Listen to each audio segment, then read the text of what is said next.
They've lived now on the island for some time.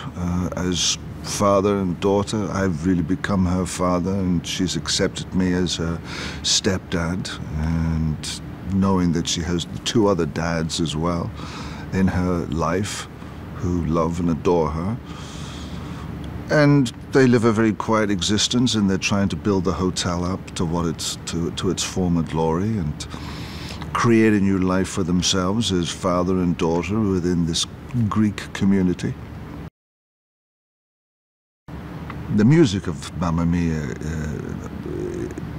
is just effervescent and full of joy and love of life, and I think the quartet of players, Benny and Bjorn and the beautiful ladies, they created such a tapestry of love and really connected to people's lives then and now.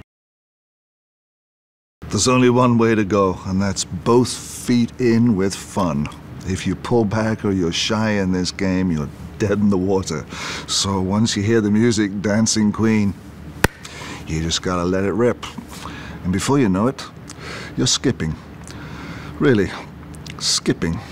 There's only one way to dance the Dancing Queen, and that is to skip. And as I say, you have to go in. You have to commit with a song like that. You have to commit with any of it. With Super Trooper, any of these songs, you have to just have the greatest time and be prepared to make an ass of yourself, you know, to fall flat in your face. But do it with style.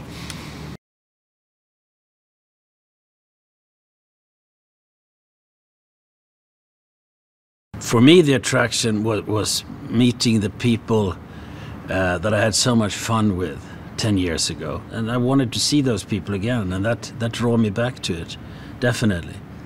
And it's lighthearted. The work is very light, and what is more important than anything else is that you enjoy yourself when you do stuff like this. Because if you don't have fun, the audience won't have fun. So we better have fun and be paid to have fun. That's not bad. This film has a grander scale in some ways when it comes to the dancing scenes, and it's much more visual, I think. And we have, what is it, 150 dancers or something. He's lovely to work with, and he doesn't say much, and there's something secretive about him. I don't know what's going on behind that little smile of his, but I think I'll figure it out sooner or later. But it's a lovely atmosphere on the set, and nobody's screaming. There's no stress. Everybody gets time to do their job properly. It's a very pleasant set to be on. You have to create a good party and invite the audience, I think.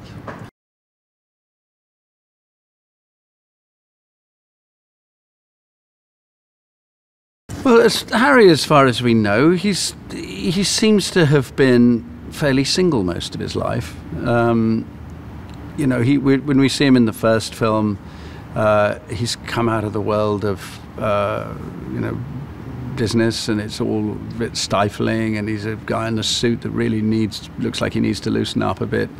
And I think this experience of coming out to the island and discovering his daughter, or may or may not be his daughter, and these friendships have been the thing he's needed.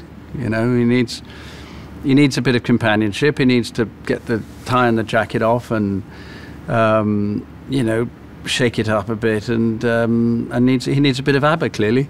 We find him at the beginning of this one. It seems that world has sucked him back in. He's sitting there in an incredibly boring meeting, and you know, he's clearly part of it, but he's resisting it. He's making kind of dry comments about it. He clearly can't bear it anymore. And so I think this emotional call of this girl that, you know, he loves so much has inspired him to, you know, shake off those shackles again, and you know, here we go again. I was sort of still mulling it, and when I started hearing that everyone was coming back, I was going to see there's, you know, all my old friends again, and you know, the same familiar faces, and I was hugely drawn to that. I've rarely had so much fun on a film. as I did the first time, and it's been the same this time. And so there is a sense of a family reunion.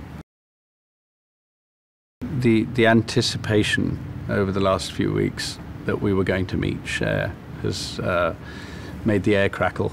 And when she came in last week, it was I actually wondered what it must have felt like for her, because it was hard for the room not to go quiet, you know, because, you know, we're just rather awestruck. And you know, she came in looking wonderful, magnificent, and I think it took a while for me to pluck up the courage to even say 2 words to her, and then just found out that she was just a lovely person and completely approachable. And I just think she's going to be an incredible asset to this film. I've heard her sing that song, and you get goosebumps. Hey, Vale here with some cool movie facts on the efforts some actors go to create the characters they play. For the role of Roger Kint, Kevin Spacey glued his fingers together in the film The Usual Suspects to give his left hand the feeling of paralysis. To prepare for his role in the film The Mask of Zorro, Antonio Banderas practiced with the Olympic fencing team in Spain for 4 months. Natalie Portman, for the role as Nina Sayers in Black Swan, trained with former New York City ballet dancer Mary Helen Bowers for up to 8 hours a day, 6 days a week for over a year ahead of shooting the film. Adrian Brody, for his role in The Pianist, gave up his apartment, sold his car and moved to Europe with only 2 bags, so he could get familiar with his character's discomfort. He also went on a crash diet and lost 30 pounds in 6 weeks, weighing 130 pounds at his lightest during shooting. Whoa. Okay, so if you want to watch more videos like this, hit the subscribe button and ring the notification bell so you receive the videos the moment they are online. Bye bye!